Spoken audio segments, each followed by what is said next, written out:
Hello and welcome to the Arsenal way. Goodness me, if that's what we've got to go by for the rest of this season, it's going to be one hell of a season as Arsenal beats Nürnberg 5-3 in one of the craziest pre-season friendlies I've ever seen.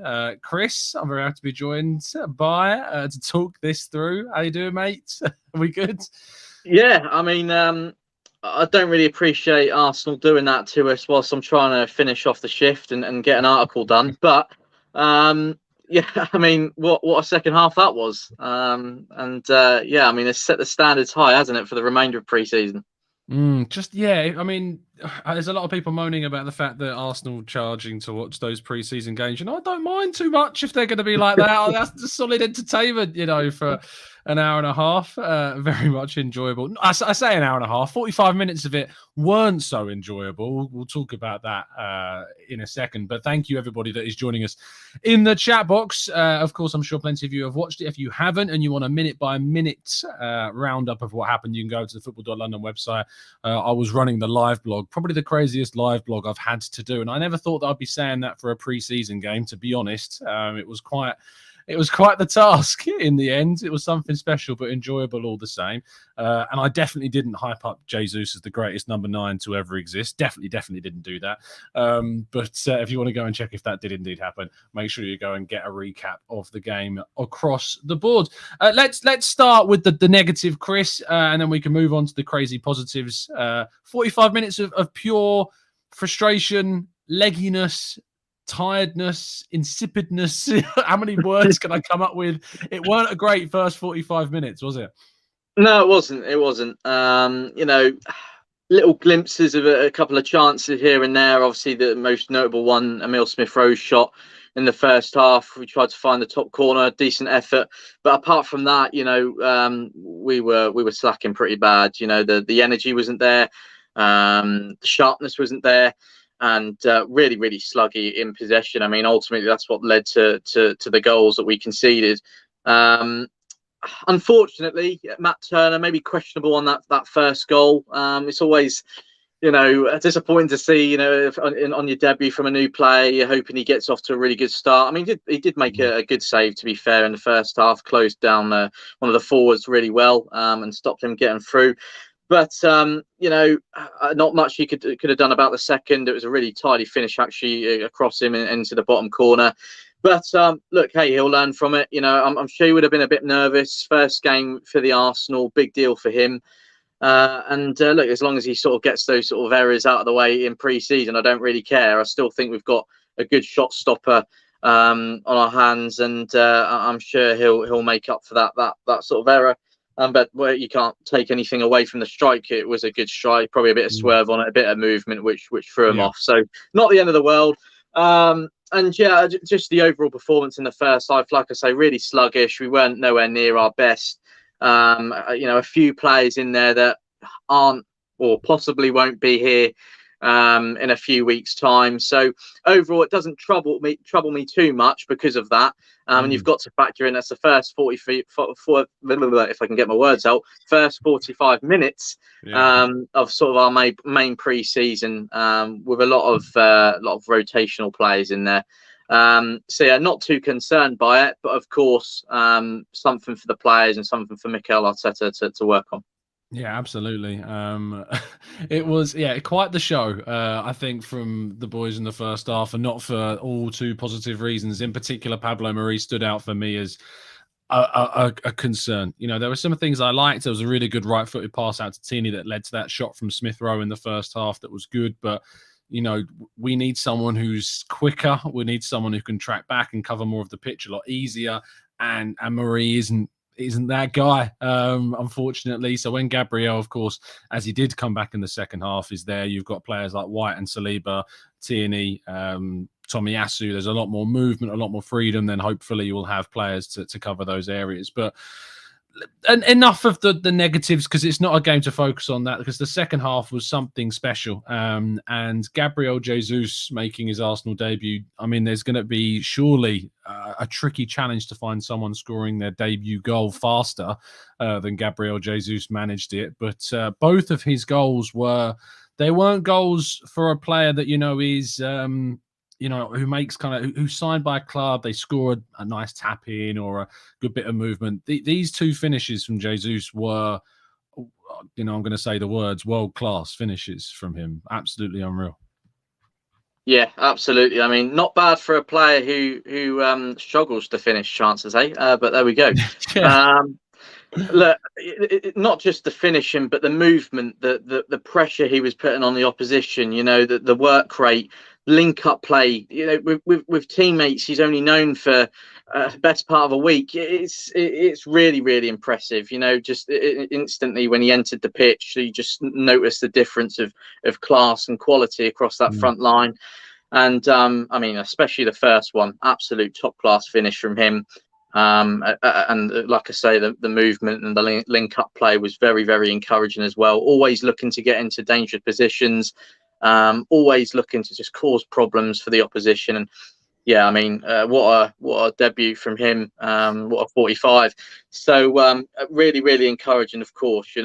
One of the first things I thought about, and it's no disrespect to the player, and look, we should always be looking to move forward and look to the present and to the future.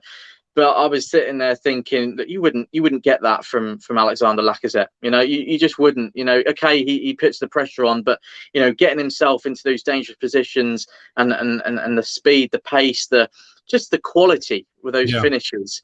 You just didn't get that from him ultimately on a regular basis. And Jesus has shown that he can do things and present moments like that in a short amount of time. So really, really encouraging. Of course, still early days against an opposition where maybe who don't match the quality of what we'll be facing next season. No disrespect, of course, to FC Nürnberg. They played some really good stuff. To be fair to them, they did in patches. That third goal was very good. They did in patches, and I think that was maybe another positive to take out from today, because they were a decent opposition.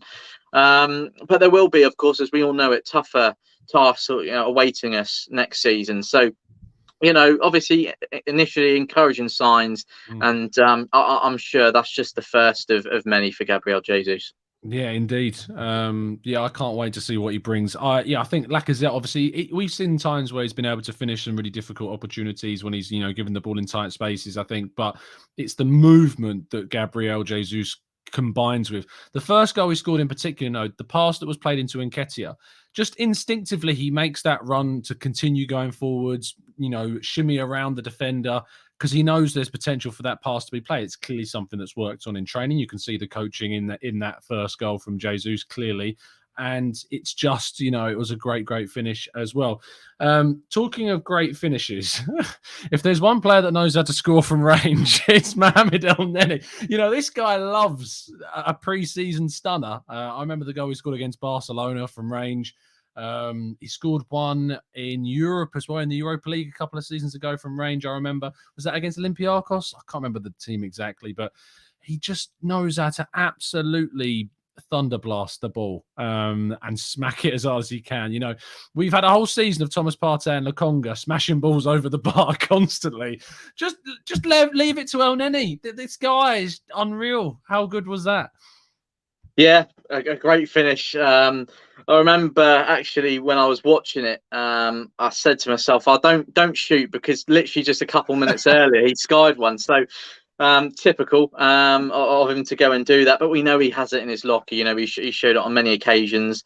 And again, something else that I think we'll see again in the near future after obviously him signing that new deal. So cracking finish. He actually nearly scored another screamer shortly after that. So hopefully many more to come in the Premier League and in the Europa League, of course, next season. Yeah, absolutely. Let's jump into the chat box and see what some of you guys are saying. Baruch says Arsenal is good when they go forward. Jesus did good in scoring and mobility up front. El-Neni did real good. It's pre-season, but I didn't like conceding the goals. This game is easy compared to the English teams. I can't disagree. It is pre-season. I think that's the key one. I think the first 45 showed the lethargicness of of the team, very, very leggy, and just weren't alive. But the changes we made absolutely showed you. If anyone wants to question if Jesus has got motivation, to play for Arsenal in a pre-season game, he absolutely showed what he can do. Stephen says, I've taken years to watch that kind of goal from Jesus has scored at Arsenal. Just the combination of movement, the finish, the play. Eddie Nketiah was very quiet in the first 45. We couldn't really get the ball into him. He wasn't really in the game. But as soon as Jesus and Martinelli came on, Nketiah was instrumental in that kind of striker role, linking up the play, the little interchanges, the strike, obviously, that hit the bar that led to the own goal as well, was a really good effort. And the pass, of course, to Gabriel Jesus. I feel as though there's potential for these two to play together. I know they played, it's just a very short sample, but Jesus, as we know, can play in a wide area, and his first goal came off from playing in a wide area as well, playing where Pepe was in the first half. There's something about those two that I think could work. You read my mind there, TC, because I was thinking exactly the same when I was watching them. Again, there seems to be a good understanding there already. They're both players that I mean, maybe Nketiah hasn't been known for it in the past, but you can see it's a side of his game that is improving under Arteta, and that is the pressuring side of it, and working harder. And I think they've both done that very well. Again, they linked up well. Nketiah, we know he has the pace and maybe a tricky feet at times. So when he's sort of maybe out wide looking to cut in or make a dangerous run into the centre, again, that's something we see from Jesus. So like you said, there was something there that made them two stand out when they were on the pitch together. Something to maybe work towards, something to look out for again in the future. And again, it's a positive development, because I mean I didn't imagine sitting here saying that today, potentially seeing a partnership of Jesus and Eddie. But yeah, they linked up well and they looked encouraging when they were alongside each other. And food for Arteta, of course. Maybe it's a system or a setup we use in certain games. Obviously, we've got someone like Fabio Vieira coming in as well, who has played behind the strikers before, played in that number 10 role, played on the wing. We know he has an eye for goal, but also he's very good in providing the assists. So a lot of excitement, I think, to come from that front line. Like I say, mentioned Vieira then. We've got Jesus now, Eddie, Martinelli, who obviously again provided that energy and everything else that we know he can offer when he came on. Marquinhos looks sharp. Bukayo Saka still to return. Martin Odegaard still to return. So that front line is looking really encouraging. I think if we can maybe bring in one sort of top quality wide forward before the window slams shut, reasons to be excited for me in that front line. And like I say, interesting to see that link up between Eddie and Jesus today. Indeed.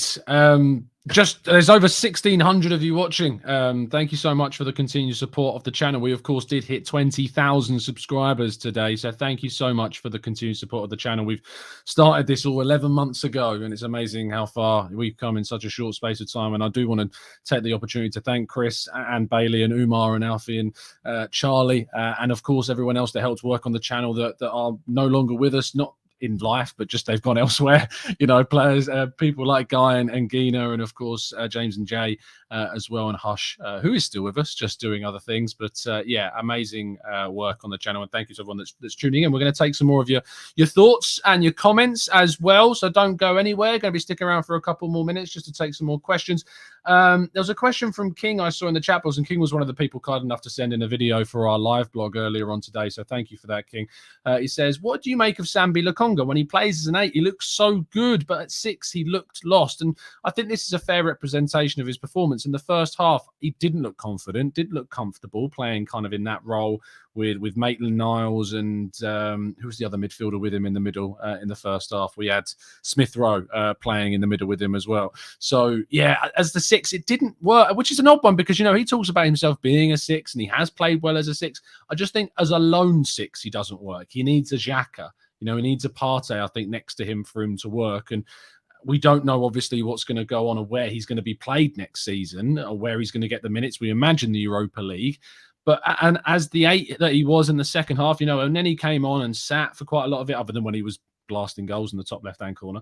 But Lokonga played really well in the second half. Progression was really strong. Passing was really good. Confident going forwards.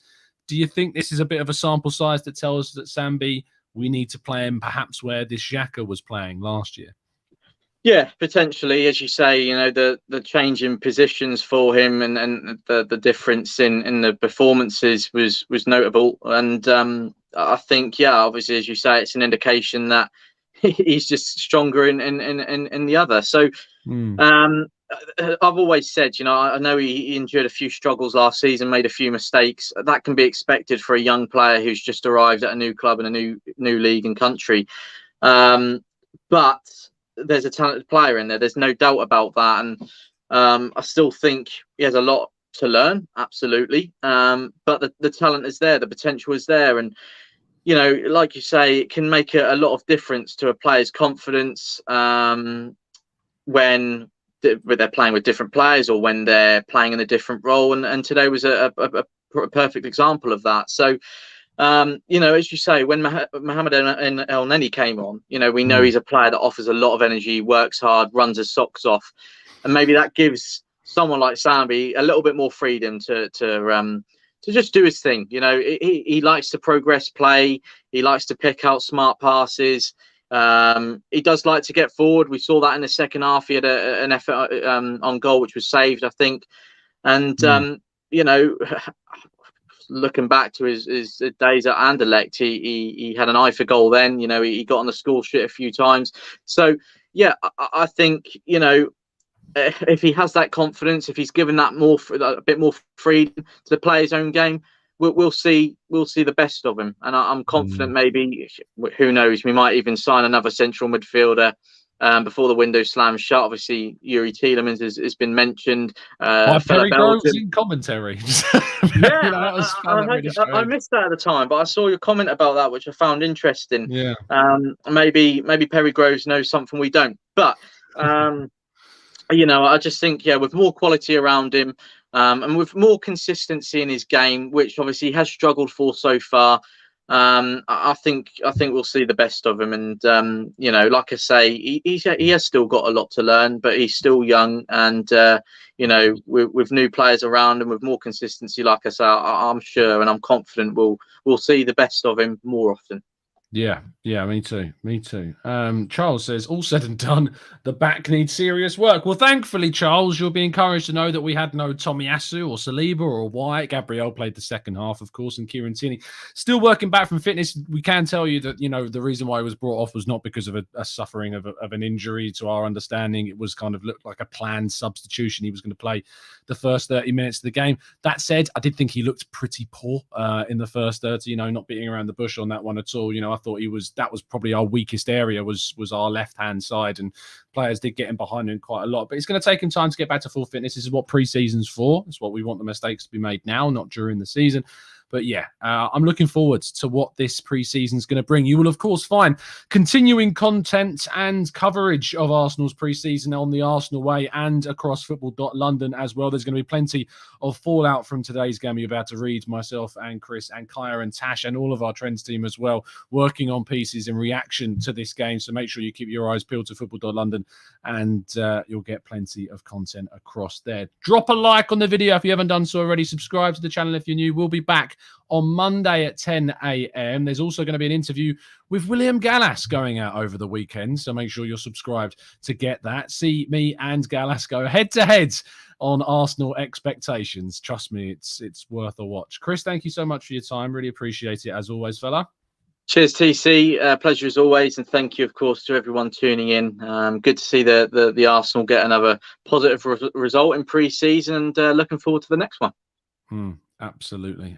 Thank you, Chatbox, so much for tuning in. Do tune in across the weekend for the content that will be coming, and back on Monday for our usual 10 a.m. UK time morning show, plus all the rest of the content and coverage of Arsenal's pre-season, with plenty of players due back to travel to the US on Monday. Lots of content to come. We will see you again very, very soon. And as always, what a crazy game.